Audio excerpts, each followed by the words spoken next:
He made me sign everything. The soup was still warm when I saw the envelope pale blue, torn at the edge, smeared with something oily. Inside, 4 separate credit card statements, all in my name, none I had ever touched. There was a postcard too, Las Vegas, a sunset and a roulette wheel. He had never taken me there. I froze mid-step, my jaw locked. The spoon slipped from my hand and tapped against the floor like it was asking a question.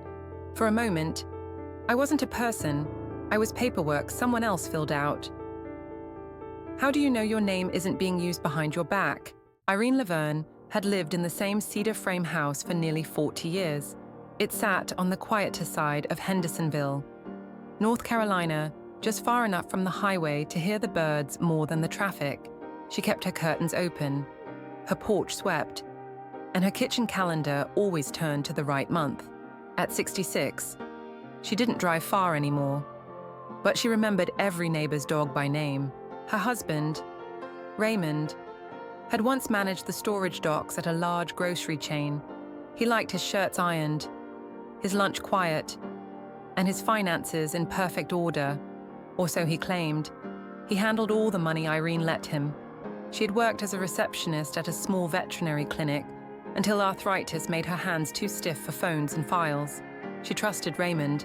He was steady. He kept their records in a locked wooden box beneath the bed, where Irene never asked to look. Most months passed like that, calm, organized, predictable, until the afternoon her niece called. The girl was setting up her first credit card and thought Irene might want to check her own credit report online, just in case. She said. Irene chuckled, but agreed. It felt like one of those things a woman should know, even at her age. They sat on the floral print couch together, laptop propped on a pillow. When the report loaded, Irene stared. 4 new credit card accounts had been opened in her name in the past year. 4. She blinked. That couldn't be right. She only had one card, her retirement account card, and she barely used that. Her niece clicked through to the details. Different banks, different dates, but all had her full legal name, her social security number, and her home address, one of the banks she'd never even heard of. Another listed a billing address in Cherokee, a town nearly 50 miles west, and included cash withdrawals at a casino. Raymond was asleep on the couch in the next room. Irene didn't wake him. Instead, she walked to the kitchen and began to open drawers. Paperwork had to be somewhere. In the 3rd drawer, tucked beneath a stack of old coupons, she found a manila envelope with no label. Inside were copies of approval letters. Congratulations. Your card has been activated. Cash advance options, balance transfers, all addressed to her. She placed the papers on the table and went to the hallway closet. Inside was Raymond's winter coat, the one he wore on his solo trips to visit a childhood friend. She checked the pockets. An ATM receipt, $700 withdrawn in Las Vegas. Las Vegas, a place he never mentioned, a place he never took her. When she returned to the table, her soup was still warm. A postcard had slipped from one of the letters. It showed a golden slot machine under the words, "Feeling lucky" in bright red. The back said nothing but "back soon." She picked up the postcard, read it twice, then laid it flat beside the statements. "He made me sign everything," she whispered. It wasn't a new memory, it was 100 old ones. The tax forms, the refinancing form for the roof, the "just sign this so I can file it" moments. Irene had signed papers for decades, without reading, because he had always said it was handled, but now she knew he had handled it in secret. A slow wave of heat swept through her chest, but it wasn't rage. It was colder, deeper, a kind of pressure that made breathing feel unnatural. She swallowed. Her throat ached as though someone had tugged it from inside, as if her own body was resisting the truth. Her arms felt heavy. She tried to move them, but they hung like weights. Her hands rested on the table, flat and still. The corners of the tablecloth curled in the breeze from the vent. But she didn't move. She reached for a napkin and began to fold it, not once, but again and again, until it was creased into a small square. Then she unfolded it, folded it again. Her fingers kept moving, even though her eyes didn't. And then came the voice, not loud, not angry, just there, rising from somewhere quiet and long neglected. I just want to know when it started. When I stopped being someone he saw. The ceiling fan spun slowly overhead. The refrigerator hummed. The spoon was still on the floor. Raymond shifted in the other room but didn't wake. He wouldn't know. Not yet. That something had changed. That something had opened. Irene looked at the clock on the oven. It was almost 5. The light was changing in the kitchen window, casting long shadows across the table. And for the first time in a very long time, Irene didn't feel like finishing dinner. There is a lie many women tell themselves, a quiet one, repeated over years, sometimes decades. If he's not hiding women, he must not be hiding anything. But in Irene's story, there were no secret mistresses, no hotel bills, no lipstick stains, only numbers, statements, balances, and 4 credit cards, opened under her name not for romance, but to pay for someone else's risk, his gambling, his debts.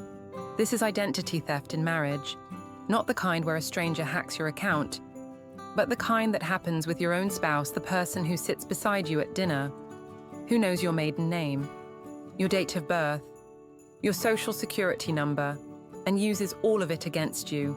Irene's case isn't rare. In fact, there's a name for what happened to her credit fraud against spouse. It happens behind closed doors in quiet homes, where one partner controls the finances and the other stays silent out of trust, fear, or habit. Raymond used their shared marriage to make it easier. He didn't need to forge strangers' identities. He simply used hers.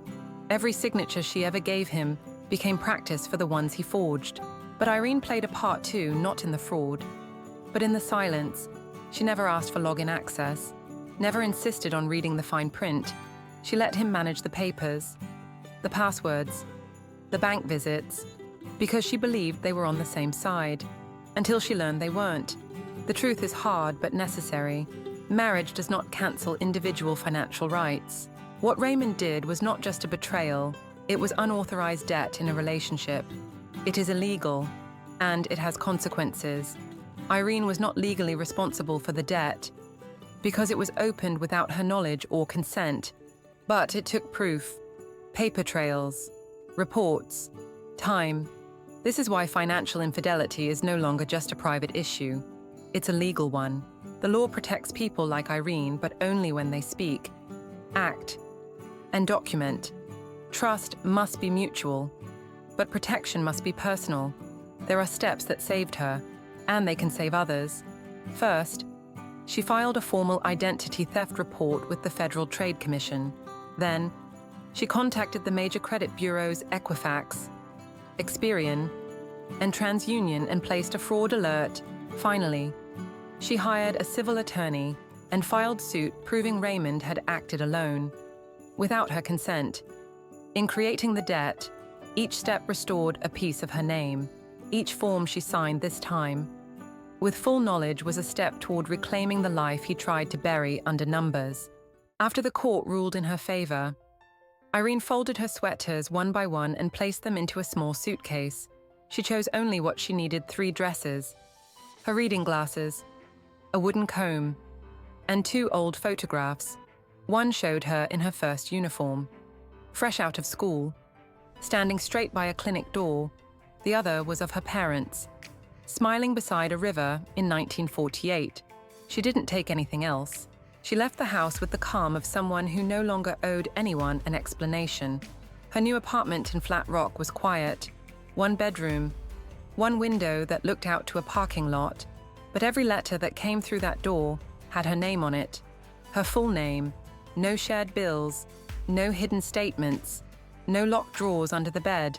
The first thing she did was open a checking account, only hers. No cosigner. The teller asked if she wanted checks printed. She said no. She would learn to use the card. The woman behind the counter smiled and called her Ms. Laverne. Irene nodded. That name used to feel like a shadow. Now it sounded clean again. Through a local program for retired women, she joined a small financial workshop.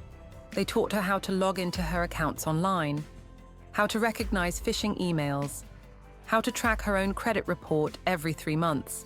She sat in the second row and took notes in a lined notebook. She didn't say much, but she listened to everything. Weeks later, she went to the bank and withdrew $30. Just 30. The bills were crisp. The receipt was warm in her hand. It was the first time in decades she had touched money she knew with full certainty belonged only to her. Raymond had moved out of state by then. Irene received a formal letter saying he had been added to a fraud monitoring registry for repeat offenders, flagged under financial misconduct. She read the first line, folded it in half, and placed it at the very back of her drawer. She never opened it again. Some women are erased little by little until they forget they had lines of their own. But even faded names can be rewritten, stroke by stroke, on paper no one else can touch. If you've never seen your own credit report, now is the time. Go online, print it, read every line. If something feels unfamiliar, do not let it slide. Investigate. Ask. If you've ever said, "He handles the money," then ask yourself what is being handled and for whom. Because identity theft in marriage doesn't always come with shouting. Sometimes it hides in silence, in routine, in the drawer you never opened. Credit fraud against spouse can happen in broad daylight with forms you never read, signatures you never meant, and accounts you never knew existed. But there are ways to take it back. Freeze your credit. Open something in your name. Tell one person. That's how it begins. With one small action, one moment of looking, one refusal to stay silent. And if you know someone who needs to hear this, your sister, your neighbor, your friend from church, share it. Not to scare them, to remind them they're not alone. This place, this channel, is where we speak truth, quietly, firmly, together, one woman at a time.